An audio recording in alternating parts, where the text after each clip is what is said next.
할렐루야! 아멘. 오늘도 우리 히즐라이프 처치는 하나님께 최고의 예배를 드리길 소망합니다. 사랑하는 우리 히즐라이프 형제자매 여러분, 요즘은 어떻게 지내고 계십니까? 벌써 10월도 다 지나가고 있습니다. 넷째 주 예배를 드리고 있죠. 어떤 것에 이 10월이 되도록 어떤 것에 관심을 가지시며 또 어떤 것을 위해서 살아가고 계십니까? 저희 가정 또 우리 공동체는요 홈스쿨링을 하지 않습니까? 작년 12월에 미사도서관에서 책과 함께 예술이라는 그 주제를 가지고 홈스쿨링을 하는 분들과 함께 발표회를 가졌었습니다. 초원의 집과 샬롯의 거미줄이라는 그 책을 중심으로 각종 그림, 조각 조형물, 그리고 낭독 등등 여러 장르로 발표회를 가졌습니다. 저 또한 20년 가까이 한 번도 부르지 않았었던 오페라 아리아도 불러보았습니다. 참 뜻깊었고요, 즐거웠고 참 좋은 추억이 되었습니다. 근데 준비하는데 참 어려웠었고 쉽지 않았어요. 들어갔었던 시간과 에너지도 있지만 물질적으로도 굉장히 많이 들었습니다. 그래서 내년에는 할 수 없을 것 같다, 올해 하는 것으로 우리 만족하자라고 했는데, 이제 올해가 되니 작년에 함께 했었던 어린 친구들이 올해는 언제 해요? 라고 저에게 물었고, 그 부모님들이 아이들이 하고 싶어 하는데 또 해야 되는 것 아니냐 라고 해서 갑작스럽게 수개월 전에 준비가 시작되었습니다. 그래서요, 올해도 11월 3일에 책과 예술 그 발표회를 가집니다.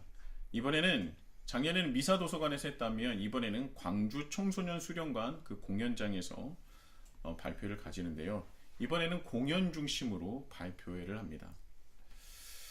지금은요 발표회 시간이 다가왔기 때문에 준비하고 있는 공연들의 그 완성도를 높이기 위해서 열심히 노력을 하고 있어요. 연습에 여념이 없습니다. 나다나엘은 무화과 나무 아래에 있었다는데 우리는 지금 광주 청소년 수련관 아래에 있습니다. 시간마다 틈이 날 때마다, 그리고 사람들이 모일 수 있는 시간마다 광주 청소년 수련관과 퇴촌 청소년 수련관에서 열심히 보다 완벽한 공연을 하기 위해서 준비를 하고 있습니다. 근데 아무리 그래도요 아이들이 전공자가 아니기 때문에 연습을 해도 한계가 있습니다. 늘 실수가 있죠. 그런데 저는요 그 실수들이 너무나 좋습니다. 그렇다고 해서 실수해도 된다는 것은 아니고요, 열심히 연습해야 됩니다. 아셨습니까? 네. 제가 왜 이런 말씀을 드리냐면, 우리는 완벽한 것을 추구하지 않아요.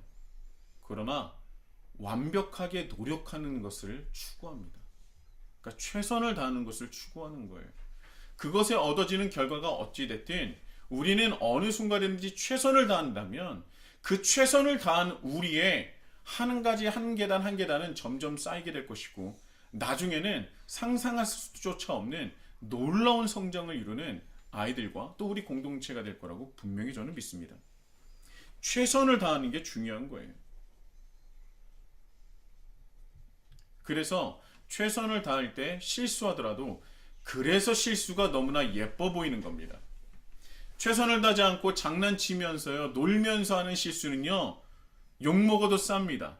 그런데요 최선을 다하면서 하는 실수는요 예쁘고 너무나 사랑스러운 거예요. 그래서 여러분도요 이번 발표에 한번 관심을 가져주시고, 50여 명이 함께하는 그보다 훨씬 더 넘을 수도 있습니다. 부모님들도 같이 하니까 함께하는 그 발표를 위해서 기도해 주시고 또 참석해 주시고 함께 해 주신다면 참 감사하겠습니다. 여러분, 제가 왜 이 말씀을 드리냐면 사람은 말이죠, 우리 당연한 말이긴 하지만 지금 이 순간 내가 가지고 있는 가장 큰 관심사에 가장 많은 에너지와 시간과 그리고 마음을 쓰게 되어 있습니다. 당연히 물질도 따라가겠죠. 발표회를 준비하는 수많은 사람들이 요즘에 이 발표회 준비, 자신의 아이가 발표에 조금 더 도움이 되기 위해서 열심히 노력하고 정말 열심히 연습하고 있어요. 다들 그렇습니다. 그런데요, 저는 이제 이렇게 연습하고 모여있는 사람들을 쭉 보면서 제가 가장 마음에 쓰이는 것이 무엇이냐면 연습할 장소가 마땅치 않아서 이리저리 돌아다니면서 메뚜기식 연습을 하는 것입니다. 광주 청소년 수련관 갔다가 퇴촌으로 갔다가 여기저기 각 가정이 흩어져서 연습하다가 또 집이 시끄럽다고 민원을 듣기도 하고, 그래서 제가 하나님께 기도할 것이 생겼습니다. 이제 함께 예배를 드리고 또 찬양하면서 함께 모여 연습할 수 있는 공간이 있었으면 좋겠다. 그래서 그거에 대해서 이제 기도하기 시작했어요. 꿈을 꿉니다. 어디가 좋을까?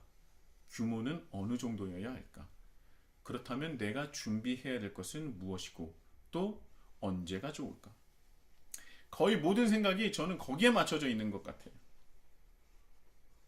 꼬리에 꼬리를 무는 고민과 생각에 하루하루를 보내고 있습니다. 그렇다면 지금 저는 어디 아래에 있는 겁니까? 나다나엘은 무화과 나무 아래에 있었는데 저는 어디 아래에 있는 거예요? 책과 함께 예술. 책과 함께 예술 아래에 있는 거고, 또 우리가 나중에 함께 예배드리고 찬양하고 연습할 수 있는 그 가상의, 그 미래의 그 공간에 대해서 그 아래에 있는 것 같습니다. 내가 생각하고 에너지를 쏟는 것 아래에 제가 살고 있는 거예요.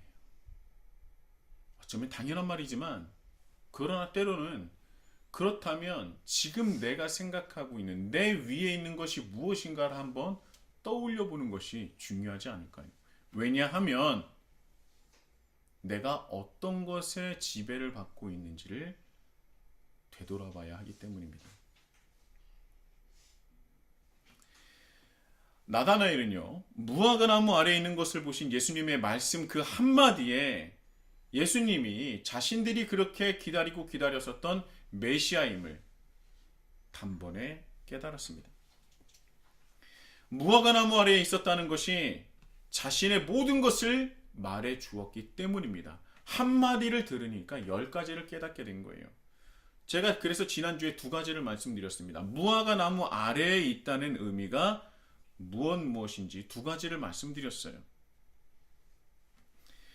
자, 나다나엘은 어떤 사람입니까? 베세다 출신의 빌립과 평소 함께하면서 하나님 나라에 대해서, 특히 구약 성경에 기록된 메시아 사상에 대하여 관심을 가지고 연구를 하고 공부하고 몰두하던 사람이었습니다.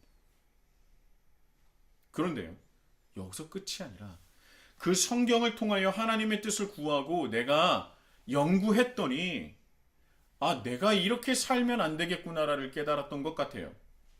왜냐하면 무화과 나무 아래에 있다는 표현은 열왕기상 4장 25절, 미가 4장 4절, 스가랴 3장 10절에 보면 이스라엘 백성들이 누리고 싶어하는 삶으로 표현을 했다는 것입니다. 그러니까 무화과 나무 아래에 있는 것은 정말 대부분의 이스라엘 사람들이 꿈꾸며 누리며 살고 싶어하는 그런 모습이라는 거예요.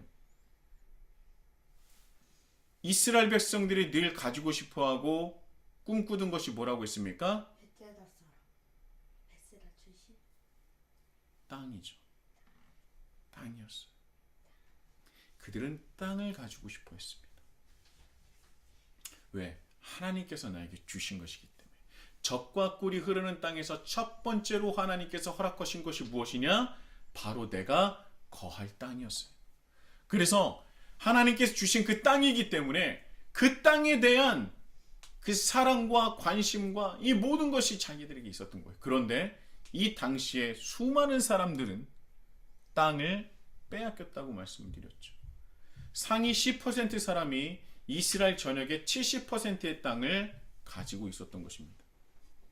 그러니까 대부분 하나님께서 주셨고 대대로 물려받았었던 땅이 나에게 있어요, 없어요?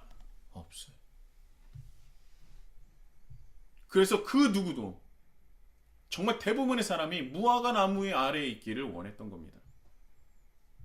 근데 한 가지 더 하죠. 무엇이냐? 그래서 이때 당시에 그 많은 땅을 자기 혼자 경작하지 못하니까 수많은 권력가들과 많이 가지고 있었던 사람들이 땅이 없는 사람들을 소작농으로 착취하면서 살았다는 거예요. 그 착취가 이루 말할 수 없었습니다.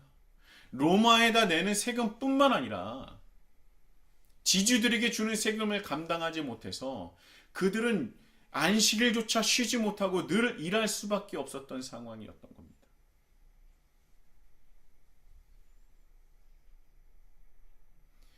그래서 이 요한은요, 사도 요한은 벳세다 사람이라는 빌립을 강조하면서 누구까지도 그에 못지않은 삶을 살고 있다는 것을 우리에게 알려주는 것 같아요. 누가요? 나다나엘이. 무화과 나무 아래에 있었다. 그는 땅을 가지고 있었던 사람이고, 더 나아가서 땅을 가지고 있는 사람인데도 불구하고 그는 예수님께서 간사함이 전혀 없는 사람이다 라고 평가를 받을 정도로 다른 사람을 착취하면서 부를 늘리는 것이 아니라 하나님께서 주신 그 땅을 내가 직접 뿌리며 가꾸고 경작하여 살아가는 단 한 줌의 욕망도 볼 수 없는, 욕심도 볼 수 없는 참으로 이스라엘 사람 중에 이스라엘 사람이다 라는 평가를 예수님께 받았던 겁니다. 왜 그랬을까요? 왜요? 나다나엘이 왜 다른 사람처럼 똑같이 살지 않았습니까? 소작농을 두고 착취하면서 많은 부를 누릴 수 있었는데 왜 그러지 않았다고요? 그는 무엇을 공부하고 연구하는 사람이었어요? 하나님의 말씀을 보고 경험하고 연구하고 하나 더 나가서 그대로 살아가는, 순종하는 사람이었다는 겁니다.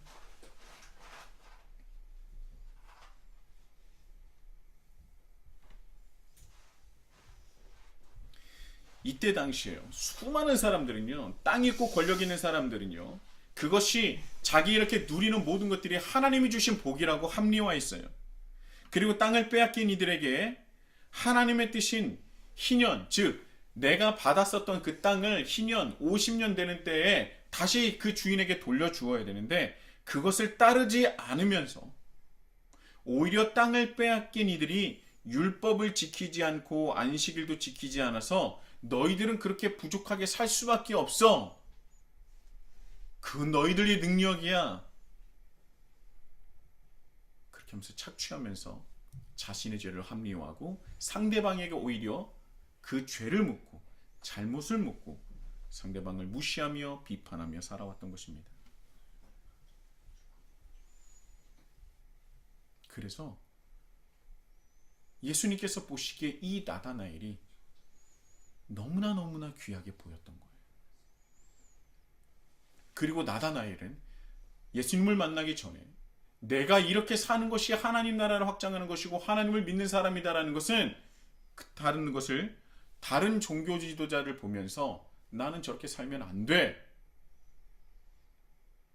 그리고 남들과 같은 삶이 아닌 거룩한 백성으로, 구분된 백성으로 살아갔던 거예요. 그래서 예수님은 나다나엘을 선택하신 겁니다. 나다나엘이 잘생겨서, 나다나엘이 부자여서, 나다나엘이 뭐 아는 게 많아서 그 이유가 아니라 하나님께서 말씀하신 그 뜻대로 살아갔기 때문에 예수님은 그를 찾아가 선택하신 것입니다.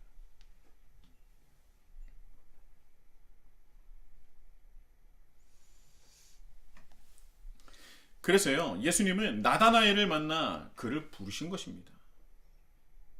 자, 예수님이 지금 이 시간 이 땅에 내려오시면 혹시 여러분을 부르실 거라는 믿음이 있으십니까? 예수님께서 이 땅에 오시면 예수님께서 나다나엘을 부르신 것처럼 나도 부르실 거야. 그런 확신이 계십니까?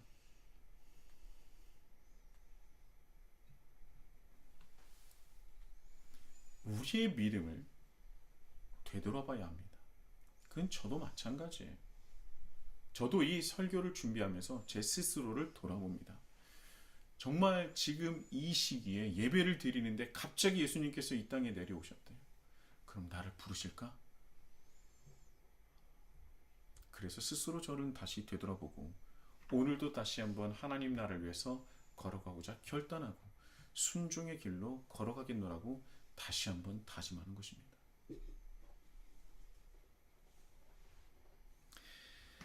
자, 오늘 말씀으로 다시 돌아간다면요.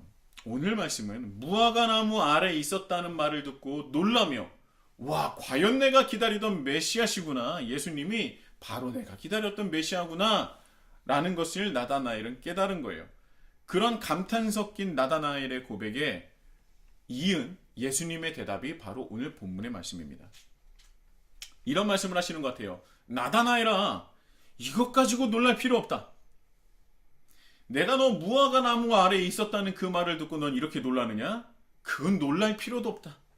오히려 앞으로는 더 큰 것을 바라보게 될 것이다. 어떤 것일까요?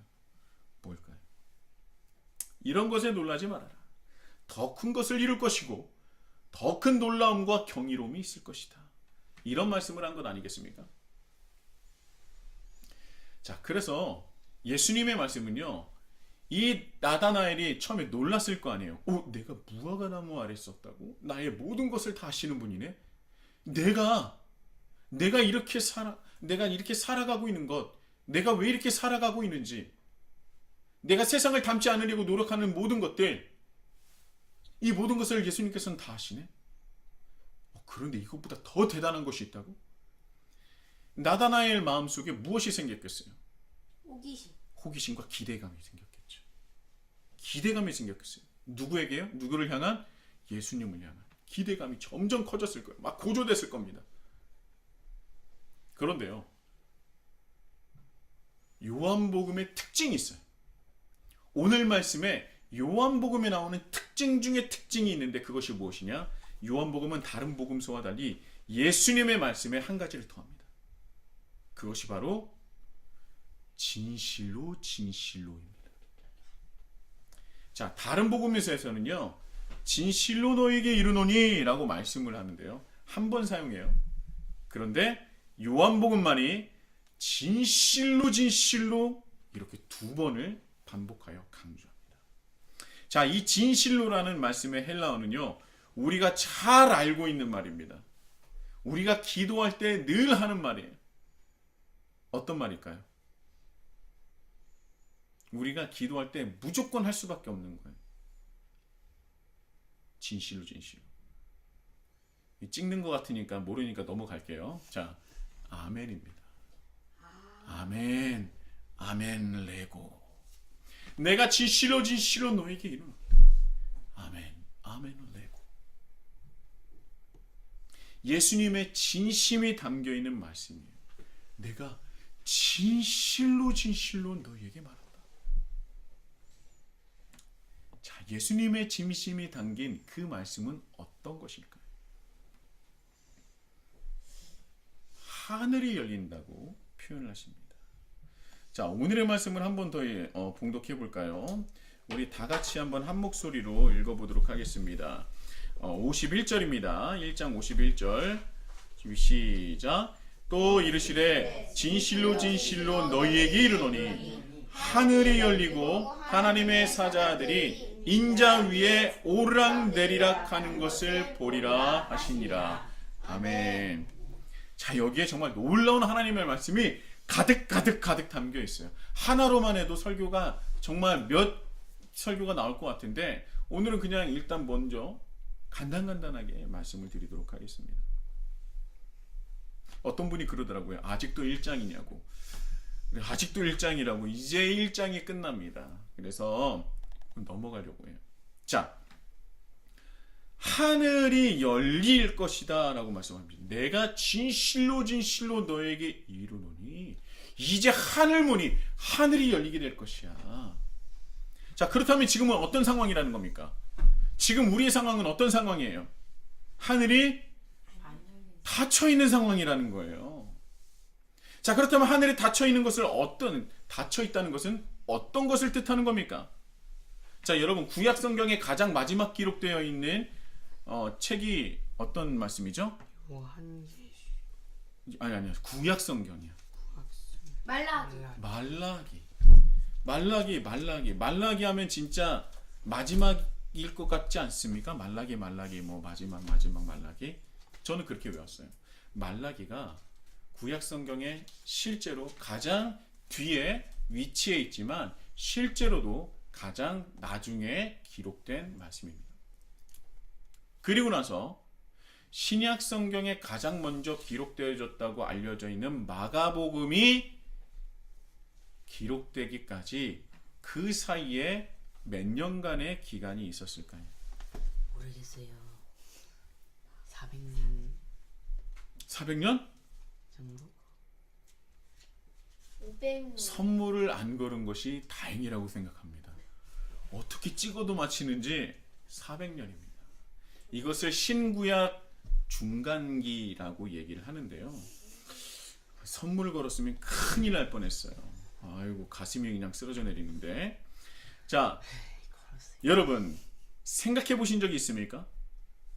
이 대략 한 400년 정도 되는 이 말라기와 마가복음이 기록했던 그 중간에 그 400년의 기간 동안에는 왜 말씀이 없었을까? 그 가운데는 무슨 일이 있었을까? 그때는 하늘이 닫혔던 거예요. 말라기와 마가복음 그 사이에 400년이라는 시간에 하늘문이 닫혔던 겁니다. 그래서 이 기간을 영적 암흑기라고 부르기도 해요. 왜냐하면 모세를 시작으로 그 사이 수많은 일들은 있었지만 단 한 번도 하나님의 말씀이 끊긴 적이 없었어요. 지속적으로 하나님의 말씀은 제사장들과 선지자들과 또 여러 주님을 따르는 예언자들도 있고요. 또 다윗도 있고요. 정말 많은 사람들이 있었습니다. 그 사람들을 통해서 이 땅에 하나님의 말씀이 선포되어졌어요. 그래서 그것이 지금 구약 성경에 기록되어 있는 겁니다. 그런데 말라기를 마지막으로 단 한 명의 선지자나 제사장이나 이런 여러 사람들에게 하나님의 말씀이 임하지 않았어요. 그래서 하늘문이 닫힌 거라고 여긴 겁니다.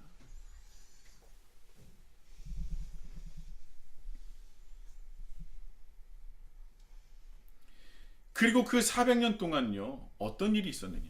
이스라엘은요, 아수르, 바벨론, 페르시아, 그리스 로마 제국에게 잇따라 지배를 받으면서 철저하게 유린을 당하는, 철저하게 지배만을 받는 그런 생활을 하게 돼요. 사무엘상 3장 1절에 보면 이런 말씀이 있습니다. 아이 사무엘이 엘리 앞에서 여호와를 섬길 때에 여호와의 말씀이 희귀하여 이상이 흔히 보이지 않았더라. 자, 구약 성경에 기록된 영적 암흑기라고 일컫는 사사시대 때도요, 하나님의 말씀이 희귀하기는 했지만 그래도 아예 없었던 것은 아닙니다. 그러니까 사사기에 기록됐었던 이 사사기 때가 가장 암흑기라고 하지 않습니까? 자기 소견에 오를 대로 모든 사람이 행동했었던, 모세가 죽고 여호수아가 죽고 난 뒤에 정말 수많은 사람들이 자기 소견에 오를 대로 살았던 거예요.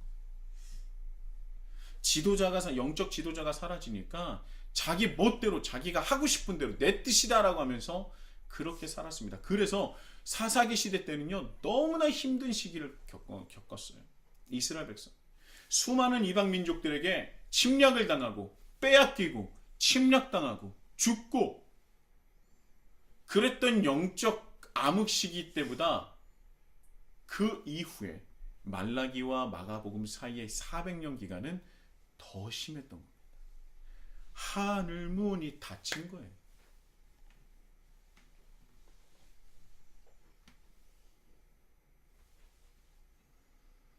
완전한 영적 암흑기를 가진 겁니다. 그래서 하늘이 닫혔다라고 표현을 했던 것이죠. 신구약 중간기라는 이 영적 암흑기라는 400년 동안 제사장이 있었어요. 없던 것이 아닙니다. 있었어요. 우리가 예수님 시대에 대제사장이 없었습니까? 있죠. 알잖아요. 가야바가 있었잖아요. 제사장도 있었고요. 성전은 또 어떻습니까? 어마어마하게 큰 회록 성전이 건축되었잖아요. 그 어느 때보다 이스라엘 백성들이 살아왔었던 그 어느 때보다 가장 아름답고 크고 완벽하고 세련된 성전을 가지고 있었던 그때에 하늘 문은 닫혀 있었던 겁니다. 수많은 교회가 있다고 해서 수많은 높이의 어마어마한 건축의 그 양식을 따르는 그런 교회가 있다 할지라도요, 하나님의 문이 닫힐 수가 있다는 거예요. 하늘 문이 닫혀 있습니다. 그렇다면 이 영적 암흑기, 칠흑같이 어두웠었던 이 영적 암흑기 400년 동안 하나님은 쉬고 계셨던 겁니까? 하나님은 이스라엘 백성과 함께 하시지 않은 겁니까? 그때 400년 동안 하나님께서 이스라엘 백성을 버리셨던 겁니까? 아니죠. 하나님은 단 한 번도 쉬신 적이 없으시고 늘 일하시고 우리와 함께 하시고 우리를 지켜주시고 보호하시며 인도하시죠. 다만 누가요? 우리가 귀를 닫고 마음을 닫아버린 거예요. 우리가 하나님을 향한 그 믿음의 마음을 닫아버린 겁니다.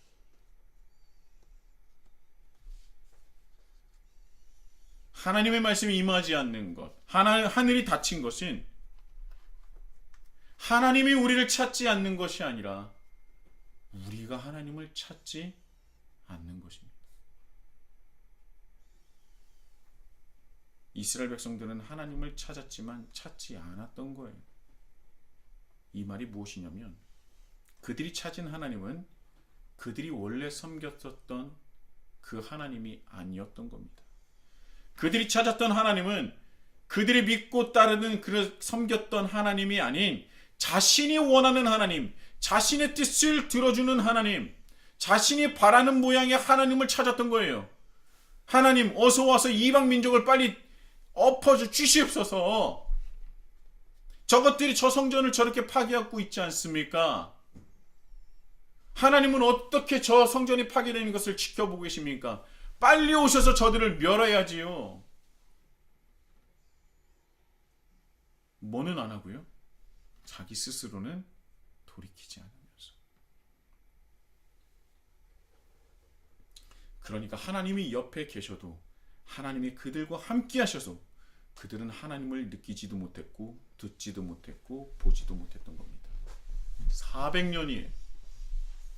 400년이 넘는 시간 동안 그들의 신앙은 점점 더 왜곡되어 어그러졌고요.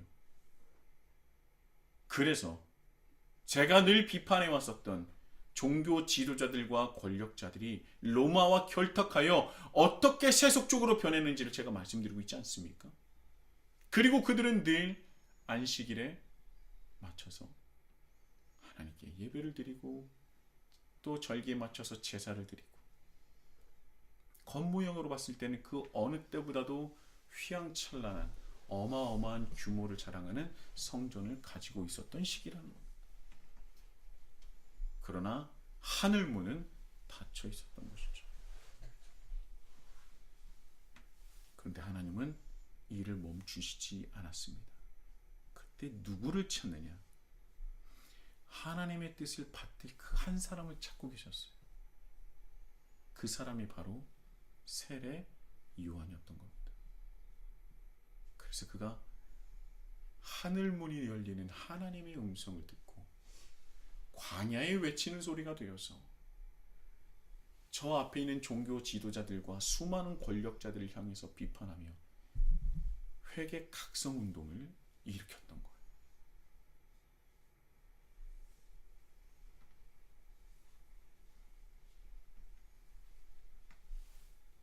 그런데 그것이 점점 더 확산되고 확산되어서 세례 요한을 따르는 이들이 생겨났고, 그 중에서도요 준비된 이들이 조금씩 각성하고 있었습니다. 그래서 그들에게 예수님께서 먼저 다가가셨던 거예요. 그들이 바로 벳세다 출신으로 혼자 잘 먹고 잘 살 수 있었던 안드레와 베드로와 빌립과 나다나엘이었던 거예요. 나다나엘은 벳세다 출신은 아니지만, 자, 이들을 찾으신 이유는 이런 암흑과도 같은 시기에 그들은 하나님 나라를 위한 그 진리를 찾고 있었던 겁니다. 그랬더니 그들에게 뭐라고 예수님께서 말씀하시는 거예요? 나를 따르라. 맞아요. 아멘 아멘. 오늘은 아멘 아멘 레고. 내가 진실로 너희에게 이르노니. 이제 하늘이 열리는 것을 보게 될 것이다. 너희들이 그토록 바라고 기다렸었던 그 하늘이 열릴 것이다. 여러분들이 기도할 때 하늘이 열리는 그런 놀라운 은혜가 임하는 줄 믿습니다. 그런 기도를 드릴 줄 알아야 되는 거예요. 하늘문이 열리는 기도를 드릴 줄 알아야 되는 거예요. 그거는 세속적인 것과 완전히 다른 기도가 될 것입니다. 주님, 내가 주님과 주님 나라를 위해서 무엇을 해야 하는 것입니까? 그때 하늘문은 활짝 열리게 될 거예요. 자, 그러면 그렇게 말씀하시고, 너희들이 그토록 바라고 기다렸던 그 하늘문이 열릴 것이다. 무화과 나무 아래 있었다는 것을 듣고 놀라지 말아라. 더 큰 것이 일어날 것이다. 하늘이 열릴 거야. 그럼 어떻게 하늘문이 열리는 겁니까? 예수님은 어떤 방법으로 하늘을 여시고 일을 하시는 것입니까? 그 힌트는 바로 그 뒤에 나와요.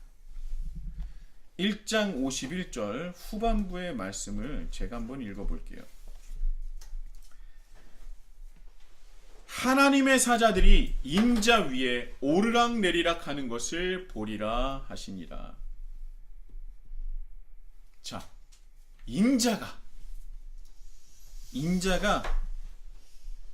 인자라는 말이 있어요. 여러분, 인자가 무엇입니까?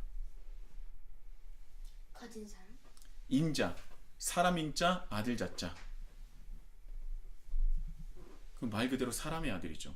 자, 이 인자라는 것은요, 하나님이시지만 인간의 몸으로 오신 성육신을 뜻하는 거예요. 하나님이시만 인간의 몸으로 입고 오신 분. 그래서 예수님은 100%의 신성과 100%의 인성, 신성도 가지고 계시지만 100%의 인성까지도 동시에 가지신 분이 바로 예수 그리스도입니다. 그래서 100%의 인성을 가지고 계시기 때문에 우리가 얼마나 어디에서 가장 연약하고 힘들어하는지를 누구보다도 잘 알고 계시는 거예요. 그래서 사단에게 인간의 가장 약한 고리인 세 가지의 시험을 당한 것 아니겠습니까? 그런데요, 자, 여기서 우리가 잊지 말아야 될 것은 인자라는 것에는요, 무엇이 내포되어 있냐면 하나님의 거룩하고 우리가 비교조차 할 수 없는 그 거룩하고 완벽한 영광을 버리는 것부터 시작한다는 거예요. 뭐가요? 인자가.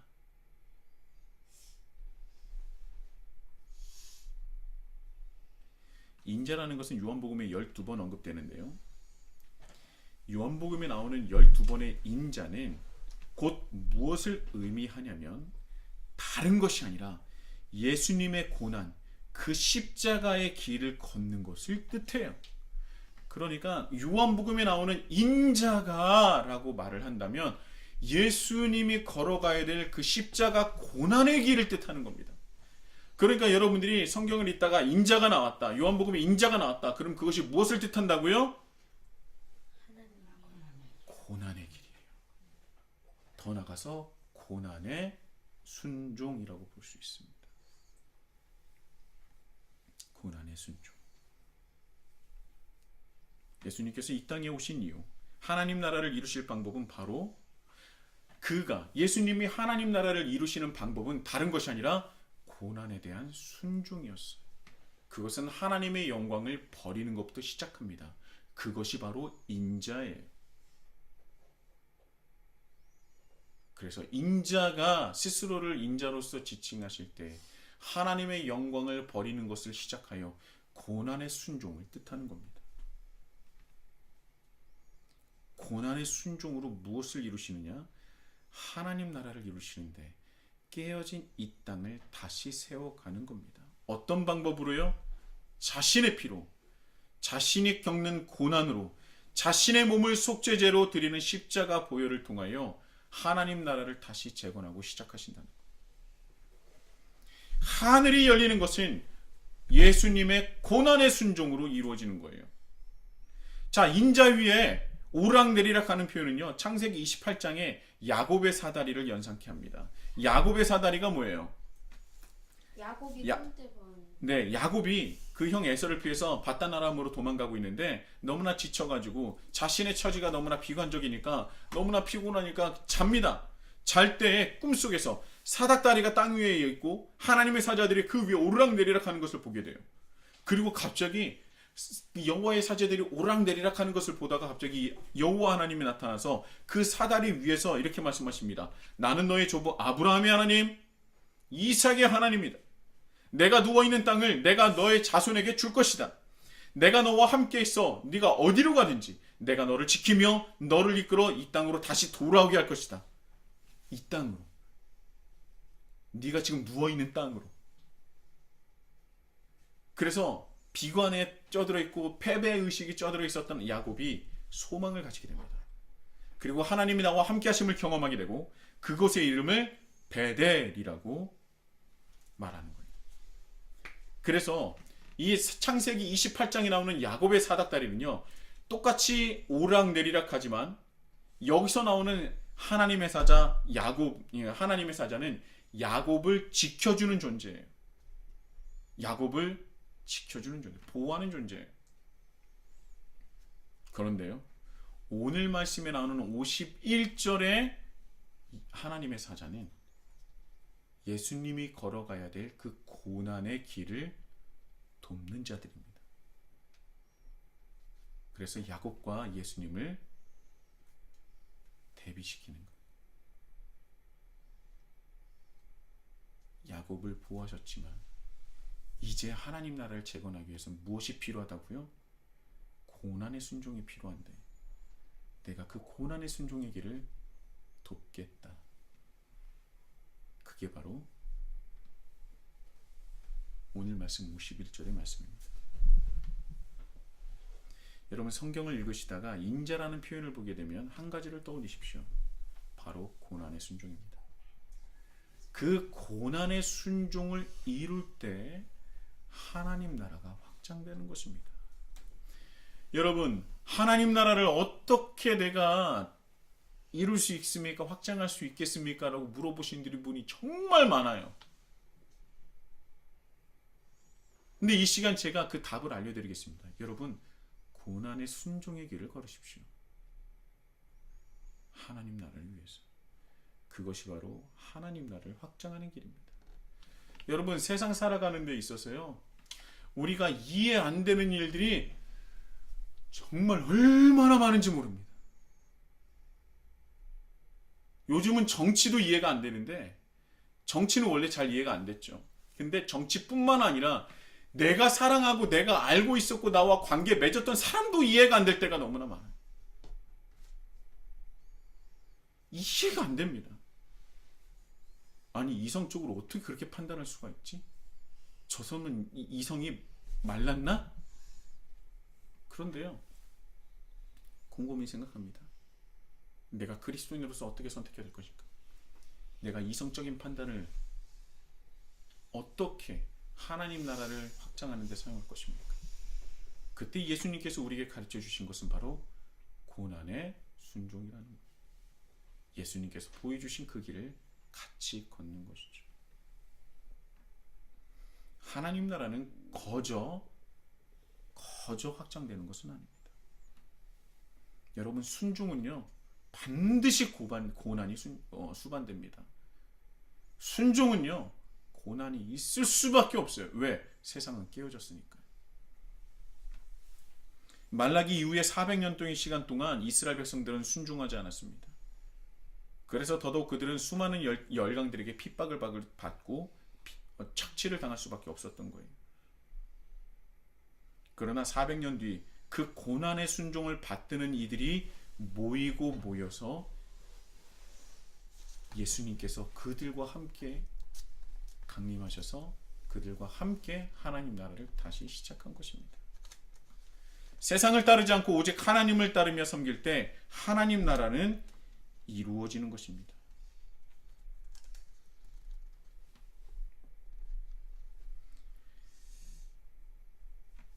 김혜곤 교수님의 책에 이 말씀에 대해서 이런 말씀이 있더라고요. 제가 제 말로 약간 바꿔서 말씀드리겠습니다. 사람들이 말합니다. 왜 하나님이 계시는데 이 땅이 이렇게 부패하고 깨어지고 악이 판치는 것입니까? 그 대답에 이런 말씀이 있습니다. 주택 보급률이 100%가 훌쩍 넘는데 내 집은 없습니다. 그러면 우리는 얘기합니다. 이 나라가 잘못됐다. 나라의 잘못된 제도를 탓하고 세상을 탓합니다. 그런데요, 그리스도인은 세상을 탓하기 전에 내가 그들과 다를 바 없는 삶을 살았던 나의 탐욕을 바라보며 회개하는 자입니다. 세상이 공평하지 않고 불공정하다 하며 이 어지러운 세상을 바라보며 혀를 차는 것이 아니라 내가 그런 세상의 한 부분으로서 안주하며 암묵적인 동의를 해온 자신을 회개하며 하나님께 돌이키는 자가 그리스도인입니다. 왜 세상이 이렇게 부패하고 깨어지고 악이 판치는 이유는 왜 그럴까? 그 이유는 하나님께서 이 땅을 맡겨주신 그 존재, 우리가 그리스도인이 하나님의 뜻을 제대로 세우지 못하여서 그렇습니다. 고난의 순종을 받아들이지 않아서 그래요. 왜 우리는 침묵하고 있습니까? 왜 우리는 세상에 암묵적인 동의를 하면서 살아가고 있습니까? 세상이 다 그런 거라서 그런 겁니까? 왜 우리는 남들이 하는 것처럼 살아왔습니까? 왜 우리는 세상의 지혜를 쫓고 세상의 것을 탐하며 살아왔습니까? 그러면서 왜 하나님 탓을 하는 겁니까? 하나님 탓하기 전에 하나님께서 맡겨주신 우리의 사명을 감당하지 못한 나의 미숙함에 대해서 탓해야 될 것입니다. 세상에 왜 전쟁이 있고 세상에 왜 굶어 죽는 사람이 이렇게 많습니까? 라고 말하기 그 전에 여러분이 그 한 사람에게 식사를 제공할 수 있는 사람이 되어야 된다는 거예요. 여러분이 단 한 번의 커피를 안 마신다면 저 멀리 있는 아프리카에 있는 사람들이 일주일간을 먹을 수 있는 돈이 된다는 겁니다. 커피가 500원이 올랐다, 1000원이 올랐다라고 하면서 불평하면서 커피를 홀짝홀짝 마실 때 그 돈으로 아프리카 아이들은 일주일 동안 식사를 할 수 있다는 거예요. 이거 제가 처음 얘기하는 겁니까? 아니요. 10년, 20년, 30년이나 똑같이 얘기했잖아요. 그런데 우리는 10년, 20년, 30년이 지났는데도 우리는 이전과 다를 바 없이 똑같이 살아가고 있습니다. 그래서 우리는 하나님 앞에 할 말이 없는 거예요. 제가 어려웠을 때 이 말씀만 하고 마치겠습니다. 할 게 더 많은데 제가 정말 어려울 때 사람들은 그럽니다. 자기가 어렵다고. 자기도 어렵다. 네, 어렵죠. 너무나 어려운 세상이죠. 그런데요, 정말 저를 돕는 사람은 어떤 사람인지 아십니까? 정말 힘든 분들이 저를 도와줬어요. 정말 어려운 사람들이 도와줬습니다. 반대로 정말 가진 것이 많고 풍요롭고 할 수 있는 것은 많은 사람들은요, 저에게 이런 말을 했습니다. 관수야, 너무나 힘들지? 김관수 목사 많이 힘들지? 기도할게.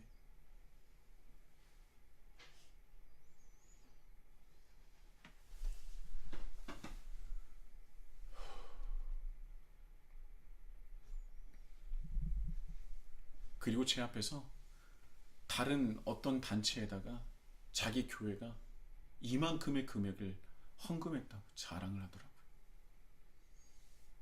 그래서 주보에다 이만큼 딱 새겨서 넣습니다. 내 옆에 있는 사람을 굶어 죽어가고 있는데 그 사람에게 중요한 것은 무엇이냐? 자기 교회가 어떤 단체에다 기부했었던 기부 영수증이 훨씬 더 중요한 거예요.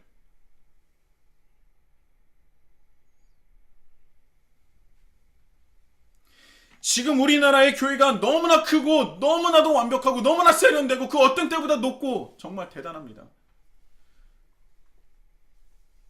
그런데 정말 우리는 하나님 나라를 확장하고 있습니까?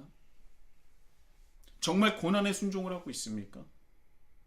왜 우리는 이 세상을 탓하고 그 세상에 암묵적인 침묵으로 동조를 하고 살아갑니까? 저는요, 여러분, 이 세상을 탓할 것이 아니라 하나님의 뜻을 따르지 않아서 우리를 탓해야 됩니다. 예수님께서 우리에게 이런 말씀하셨잖아요. 예수께서 나와 말씀하여 이르시되 하늘과 땅의 모든 권세를 내게 주셨으니 그러므로 너희는 가서 모든 민족을 제자로 삼아 아버지와 아들과 성령의 이름으로 세례를 베풀고 내가 너에게 분부한 모든 것을 가르쳐 지키게 하라. 볼지어다 내가 세상 끝날까지 너희와 항상 함께 있으리라. 내가 너에게 분부한 모든 것을 가르쳐 지키게 하라고 했습니다. 우리는요, 예수님께서 가르치신 것을 전하고 그것을 지키며 살아가면 되는 거예요. 그렇게 살아가는 것이 예수님께서 분부한 모든 것을 가르치는 지름길입니다. 내가 예수님께서 가르치시고 분부한 모든 것을 지키고 행하는 것이 예수님께서 우리에게 말씀하신 그것을 가르치고 지키게 하라는 지름길이라는 겁니다. 그것은 고난의 순종으로 이루어지는 거예요. 고난을 두려워하지 마십시오. 우리가 고난을 받아들일 때, 고난의 순종을 할 때 우리를 통하여 분명히 하늘문이 열리게 될 줄 믿습니다. 그게 바로 하늘문을 여는 방법이에요. 아무리 여러분 이거 달라고 기도해도 하늘문은 절대 열리지 않습니다. 열려서도 안 돼요.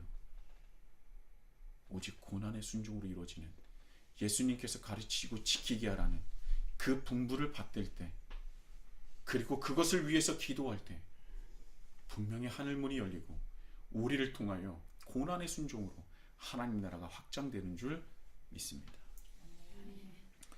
다 같이 찬양하시겠습니다.